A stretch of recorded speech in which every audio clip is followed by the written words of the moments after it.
기회를 얻어 복음을 전하다. 이 제목으로 하나님 말씀을 나누겠습니다.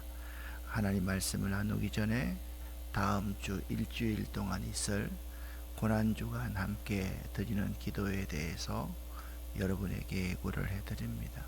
이 시간에 이 자리에서 함께 드리는 일주일 새벽 기도회입니다. 주제는 예수님의 사랑을 땅끝까지니까 여러분 잘 기억해서 함께 새벽에 고난주간을 마무리하는 그러한 귀한 시간이 되었으면 참 좋겠습니다.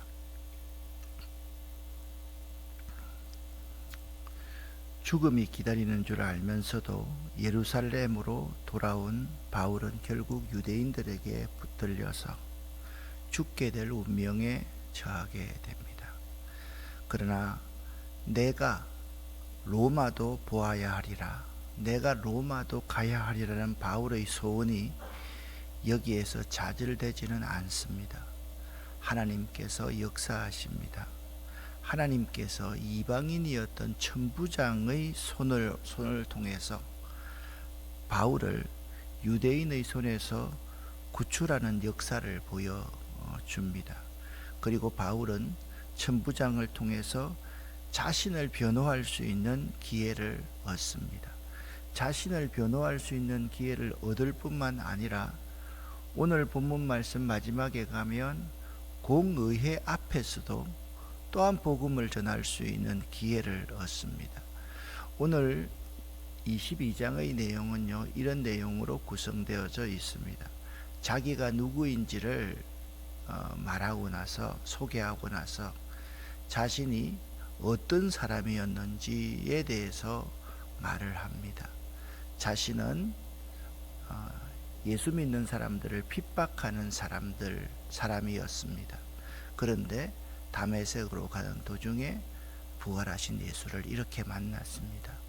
그리고 3차 선교여행을 마치고 돌아오는 중에 많은 제자들도 예루살렘에 가지 말라 그렇게 말씀했지만 그것을 듣지 않고 죽음을 무릅쓰고 예루살렘에 왔습니다.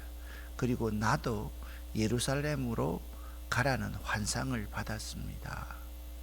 그런 말을 하면서 복음을 쭉 전하니까 유대인들이 너무 화가 나서 돌을 들어서 사도 바울을 쳐서 죽이려고 했습니다. 그때 천부장과 백부장이 자기들 앞에서 바울을 죽이는 것을 금하고 이제 채찍으로 때려서 신문을 하려고 했을 때 바울이 드디어 자신이 그동안 숨겨놓았던 히든 카드를 내놓습니다. 그 카드가 뭐냐? 당신들은 로마 사람인 나에게 죄가 있는지를 재판도 하지 않고 나를 치면 어떻게 됩니까? 라고 이야기를 합니다.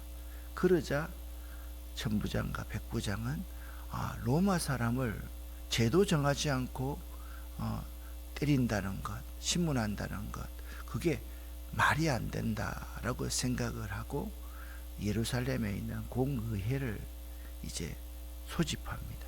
그리고 공의회 앞에서 이제 복음을 전할 수 있는 기회를 얻는다. 그게 22장의 전체 내용입니다. 말씀드렸듯이 먼저 자신의 출신 배경을 이렇게 설명하고 있습니다. 1절부터 4절입니다. 이렇게 말합니다. 부형들아, 내가 지금 여러분 앞에서 변명하는 말을 들으라. 그들이 사도 바울이 히브리 말로 말하는 것을 듣고 더욱더 조용해졌습니다. 그전에는 어떻게 말했습니까? 저놈 죽여야 된다고 소리 질렀는데 조용해지기 시작했습니다. 그때 자기를 이렇게 소개합니다. 나는 유대인입니다. 길리기아 지방 다소에서 태어났고 이 성에서 자라. 이 성은 어디냐? 예루살렘에서 자라났습니다. 내 출신은 길리기아 다소이고 나는 예루살렘에서 자랐는데 이 예루살렘의 유명한 가말레일 리엘 선생님의 문화에서 내가 학문을 배웠습니다. 그리고 우리 조상들의 율법에 대해서 엄한 교육을 받았고, 오늘 여러분이 나를 죽이려고 하는 것처럼 하나님에 대하여 열심히 있는 자라. 여기 하나님에 대해서 열심히 있는 자를 좀 설명을 해야만 되겠습니다. 바울은 열심으로는 교회를 핍박하던 사람이었습니다.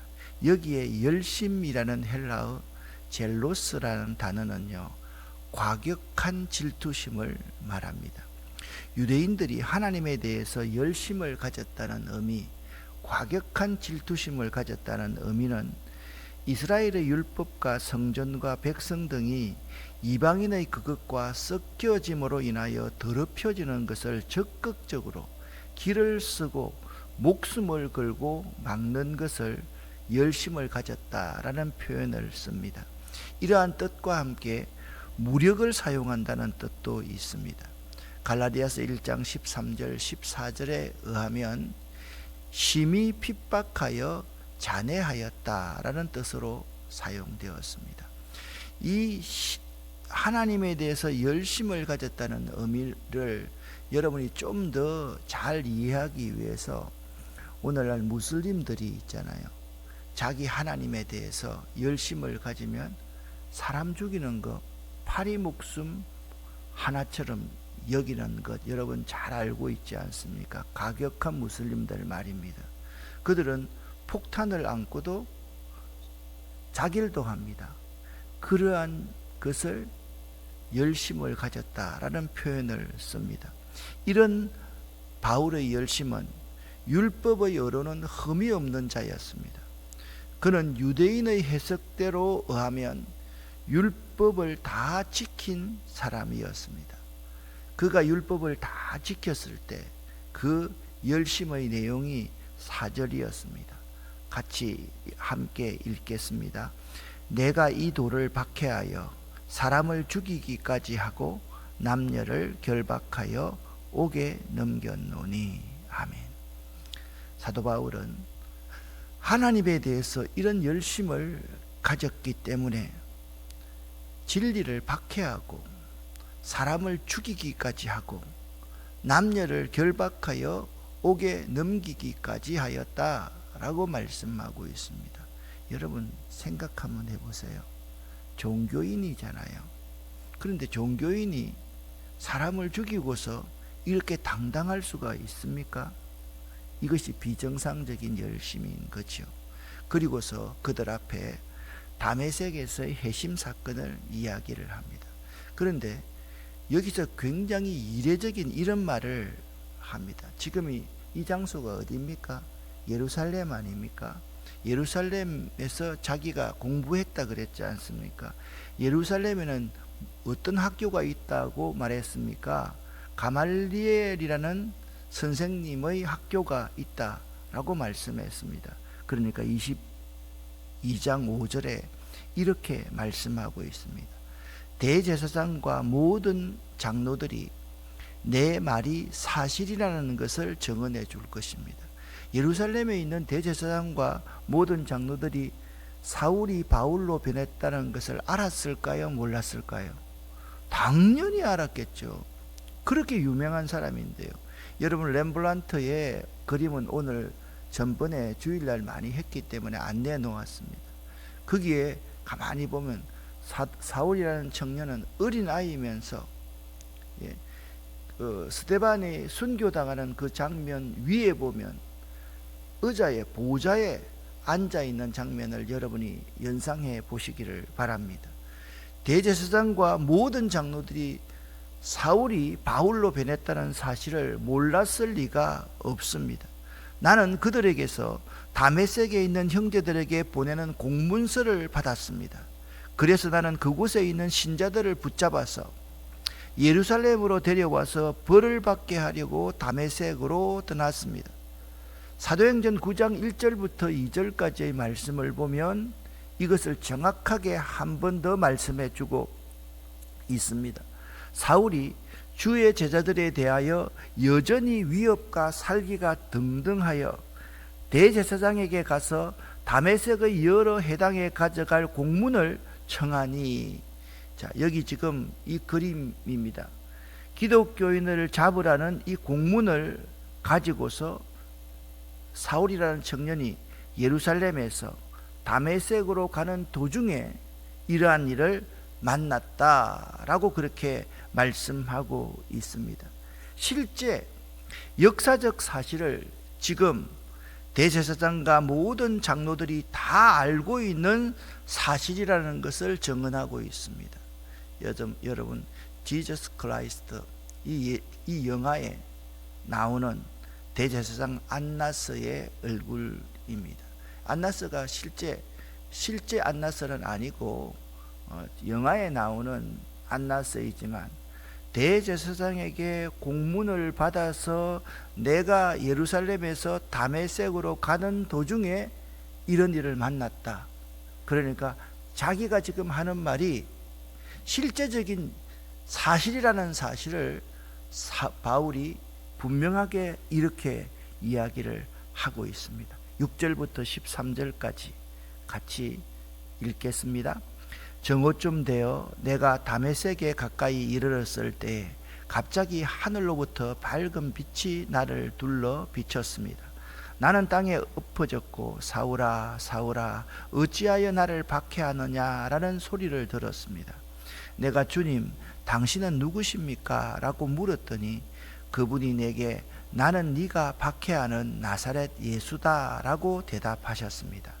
나와 함께 있던 사람들은 그 빛은 보았으나 나에게 말씀하시는 분의 음성은 듣지 못했습니다. 나는 주님, 제가 어떻게 하면 되겠습니까? 라고 물었습니다. 그때 주님께서는 일어나 다메섹으로 가거라. 거기에 가면 네가 해야 할 일을 모두 일러줄 사람이 있을 것이다 라고 대답하셨습니다. 나는 그 빛의 강체 때문에 앞을 보지 못하게 되었습니다. 그래서 나와 함께 가던 사람들의 손에 이끌려 다메섹으로 들어갔습니다. 다메섹에 아나니아라는 사람이 있었습니다. 아나니아는 모세의 율법을 따라 사는 경건한 사람이었으며 그곳에 사는 유대인들에게 존경을 받는 사람이었습니다. 아나니아가 나를 찾아와 내 곁에 서서 사울 형제 눈을 뜨시오 하고 내게 말했습니다. 그 순간 나는 눈을 떠 그를 보았습니다. 아멘. 자, 이것이 바로 지금 바울이 다메섹으로 가는 도중에 하늘에서 비친 빛 때문에 말에서 떨어져서 눈을 멀게 된 그러한 장면의 그림입니다. 정오쯤 되어서 내가 다메섹에 가까이 이르렀을 때에 갑자기 호련히 하늘로부터 밝은 빛이 나를 둘러 비추었습니다. 누구십니까? 나는 네가 박해하는 예수다 라고 그렇게 말씀하셨습니다. 나와 함께 있던 모든 사람들은 빛은 보았지만 주님의 음성은, 부활하신 주님의 음성은 나 혼자만이 들을 수가 있었습니다. 그때 내가 이렇게 말했습니다. 주님, 제가 어떻게 하면 좋겠습니까? 라고 물었더니 일어나 다메섹으로 가면 네가 앞으로 무슨 일을 하고 살아야 될지를 가르쳐 주겠다. 자, 아나니아라는 사람을 만났습니다. 눈이 멀어서 다메섹으로 갔습니다. 그가 사울 형제 눈을 뜨시오. 눈을 떴습니다. 그때 아나니아가 이렇게 말했습니다. 우리 조상의 하나님께서 오래전에 당신을 택하셔서 그분의 뜻을 알게 하셨고 그 의로우신 분을 보게 하시며 그분의 입에서 나오는 말씀을 듣게 하셨습니다. 자, 여러분, 믿음은 어떻게 생깁니까? 들음에서 납니다. 그러니까 사울이 하나님에 대한 믿음이 있었던 것입니다. 그리고 계속해서 아나니아가 말합니다. 당신은 모든 사람들에게 당신이 보고 들은 것을 전하는 그분의 증인이 될 것입니다. 여기 증인이라는 위트니스라는 단어는 순교자라는 말과 어원이 똑같은 말입니다. 사도행전 1장 8절에도 그런 말씀이 나와 있지 않습니까? 예루살렘과 온 유다와 사마리아와 그리고 땅끝 로마까지 내 증인이 되리라. 오직 성령을 받으면, 지금 사울이 하나님의 성령을 경험한 것입니다. 그러니 이제 무엇을 더 기다리겠습니까? 일어나 회심하십시오. 이제 유대교를 버리고 예수 이름으로 세례를 받으십시오. 그러면 제 사함을 얻게 될 것입니다. 사울이라는 청년이 이때 세례를 받았다, 받지 않았다, 받았다라는 사실을 이야기하고 있습니다. 이 그림은 아나니아가 사울이라는 이 청년에게, 핍박자 사울에게 안수하자 눈에 비늘 같은 것이 떨어졌다라는 그림입니다. 여러분, 이것이 역사적인 사실입니다. 아나니아라는 이름의 뜻은 주님은 은혜롭다라는 뜻입니다. 그러니까 주님은 은혜롭다. 그러니까 이 아나니아가 사울에게 안수해서 눈에 비늘 같은 것이 떨어졌다라는 것은 주님의 은혜를 사울이 체험했다라는 의미입니다. 그는 하나님의 뜻에 따라 이방인의 사도로서의 사명을 받게 된 사람입니다. 17절 18절에 이렇게 말씀하고 있습니다. 자, 이것이 좀 새로운 내용인데요. 17절과 18절을 읽어보겠습니다. 그 후 내가 예루살렘으로 돌아와 성전뜰에서 기도하고 있는 도중에 어떤 환상을 보게 되었습니다. 그 환상 중에 주님을 보았는데 주님께서 내게 말씀하셨습니다. 서둘러 예루살렘을 떠나라. 이곳 사람들은 네가 나를 증언하는 것을 받아들이지 않을 것이다. 아멘. 이 말은 뭐냐면 네가 나에게 말하는 것을 받아들이지 않고 너를 죽이려 할 것이다 라는 환상을 보았다라는 것입니다. 그때 나는 이렇게 환상 중에 있는 주님께 대답했습니다. 주님, 이들은 제가 여러 회당을 돌아다니며 주 믿는 사람들을 잡아 감옥에 가두고 때리기까지 한 일을 잘 알고 있는 사람들입니다. 뿐만 아니라 주님의 증인인 스데반이 죽임을 당할 때 제가 그 자리에 있던 것도 알고 있는 사람들입니다. 저는 그때 거기에 서서 그들이 스데반을 죽이는 일에 찬성했으며 그를 죽이는 사람들의 옷까지 맡아주어서 이 죽음의 책임을 내 머리로 돌려라, 그렇게 했던 사람이 바로 저였습니다 라고 주님 앞에 말을 했습니다. 22장 21절입니다. 함께 읽습니다. 그러나 주님께서는 내게 가거라, 내가 너를 멀리 이방인들에게 보내겠다 하고 말씀하셨습니다. 아멘. 저는 여러분과 제가 이 음성을 들을 수 있기를 예수 이름으로 간곡히 부탁을 드립니다. 여러분, 상황과 여건과 환경 따지면서 자꾸 우리는 복음 전할 수 있는 기회를 붙잡지 않고 있습니다. 그저 나 혼자 예수 믿고 잘 살면 되지, 주일 예배 드리고 봉사할 것 봉사하고, 그러나 해외로 선교를 가라는 거 아닙니다. 여러분의 삶 가운데 대부분의 삶이 주의 복음, 예수님의 십자가와 부활을 전하는데 다 할애할 수 있는 복음 전파자가 될 수 있어야만 됩니다.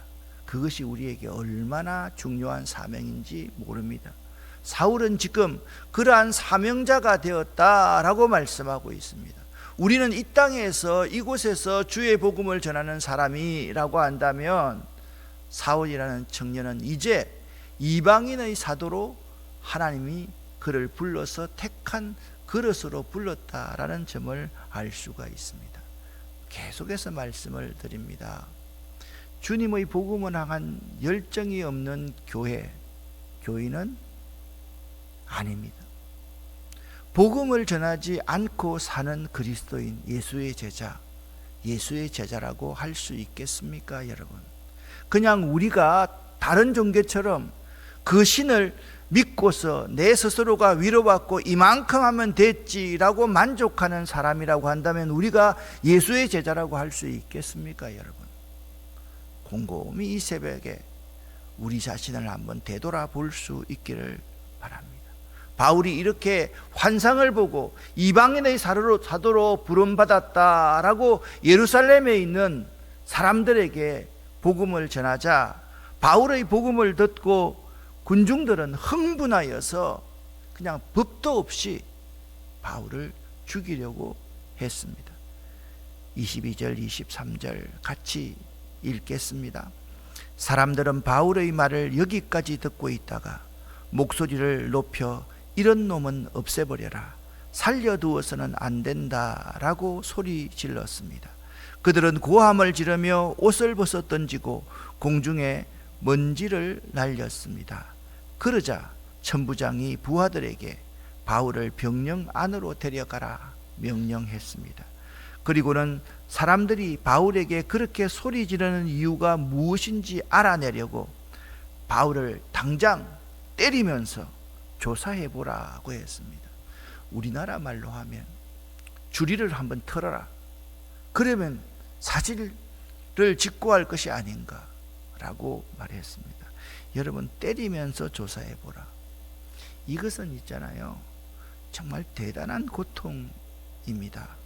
군인들이 바울을 이제 묶고 때리려고 하자 바울 옆에 서 있던 로마 백부장에게 바울이 이렇게 말했습니다.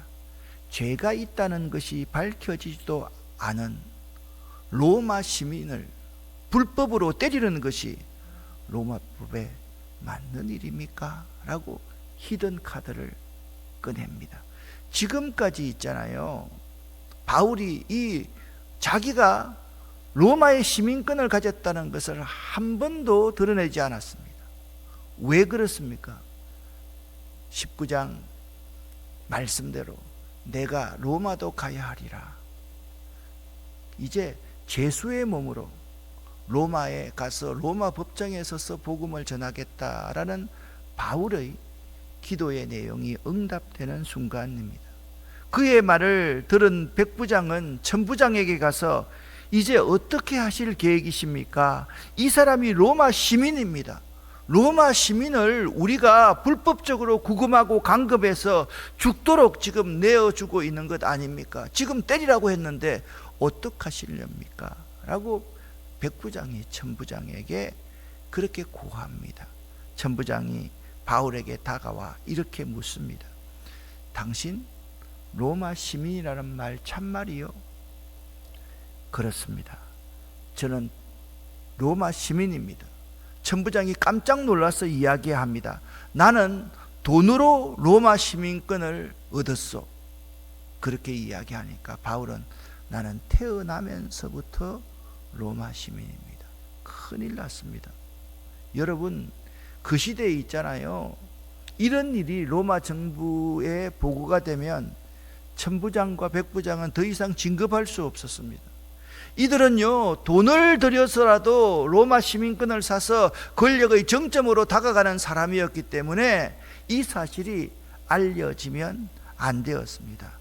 그러자 바울을 신문하려던 사람들이 곧 물러났다라고 말했습니다. 자, 이 광경을 보고서 바울을 때려 죽이려고 했던 유대인들은 지금 마음이 어떠했겠습니까?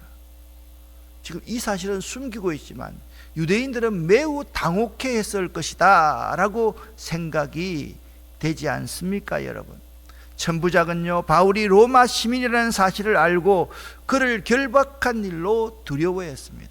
여러분, 관리들은요, 제일 무서운 게 뭔지 아십니까? 진급 안 된다. 군인들이요, 진급 안 된다, 이것보다 더 두려운 일이 있습니까? 그런 상황에 맞닥뜨리게 되었다라는 사실입니다.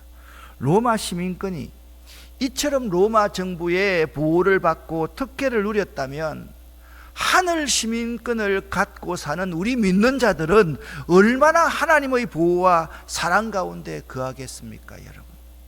여러분과 제가 하늘 시민권을 가지고 있다, 이 사실에 대해서 잊지 마시기를 예수 이름으로 간절히 축원합니다. 나는 세상의 시민이지만 하늘 시민권까지 가지고 있다라는 이 자의식, 이것이 우리를 어려움 가운데서 환난과 핍박 가운데 지탱해 나갈 수 있는 힘이 될 수 있는 것입니다. 이튿날 천부장은 유대인들이 무슨 일 때문에 바울을 고소하려는지 알아보려고 했다. 여러분, 이렇게 말씀하고 있습니다. 바로 여기에서 바울은 로마 시민권을 통하여서 공의회 앞에서 복음을 전하는 기회를 얻게 됩니다. 그러니까 바울은 있잖아요, 참 놀라운 사람입니다. 주님의 복음을 위해서 목숨을 건 사람이 바울이었습니다. 바울이 1, 2, 3차 여행, 로마까지 여행 중에 얼마나 많은 순간 감옥에 갇혔는지 모릅니다. 옥중에서나 그 어디에서나 사도 바울은 이 생명의 복음 전하는 생명샘 같은 존재였다.